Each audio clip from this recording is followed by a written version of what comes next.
News, लोकशाहीतील लोकांच्या हितासाठी।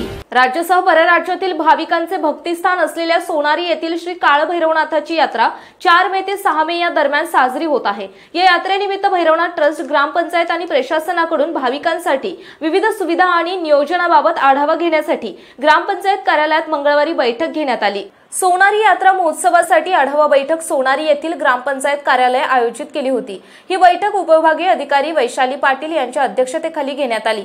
या बैठकीला उपविभागीय पोलीस अधिकारी गौरीप्रसाद हिरेमठ, तहसीलदार घनश्याम आडसूळ, गटविकास अधिकारी संतोष नागटिळक, अंबी पोलीस ठाण्याचे सहाय्यक पोलीस निरीक्षक गोरक्षनाथ खरड, महावितरण उपकार्यकारी अभियंता अनिल अंकोलीकर, तालुका आरोग्य अधिकारी विनयशील कुलकर्णी, भैरवनाथ गुरु गादीचे मठाधिपती पीर शामनाथ महाराज, भैरवनाथ देवस्थान विश्वस्त समीर पुजारी, मंदार पुजारी, माजी सरपंच नवनाथ जगताप, सरपंच दीपक दुबळे, उपसरपंच परमेश्वर मांडवे, ग्रामपंचायत सदस्य अंगद फडतरे, अविनाश इटकर, गणेश कारकर, भाऊसाहेब पाटील, रामकृष्ण जगताप, प्रकाश इटकर, गणेश हंगे, बीट अंमलदार होडशीळ, ग्रामसेवक एम.एच. चौधरी यांच्यासह सार्वजनिक बांधकाम विभाग, पाणी पुरवठा, आगार व्यवस्थापक आणि विविध विभागाचे अधिकारी, ग्रामपंचायत सदस्य आणि नागरिक उपस्थित होते।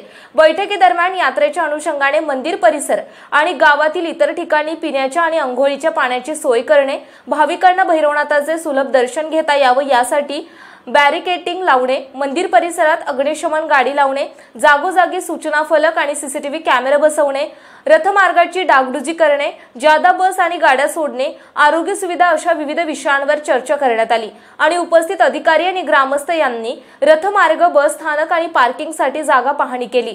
संपादक आशुतोष बनसोडे। आपल्या परिसरातील महत्त्वाच्या आणि ताज्या बातम्या पाहण्यासाठी लोककल्याणार्थ न्यूज चॅनलला YouTube वर सबस्क्राइब करा आणि बेल आयकॉन प्रेस करा।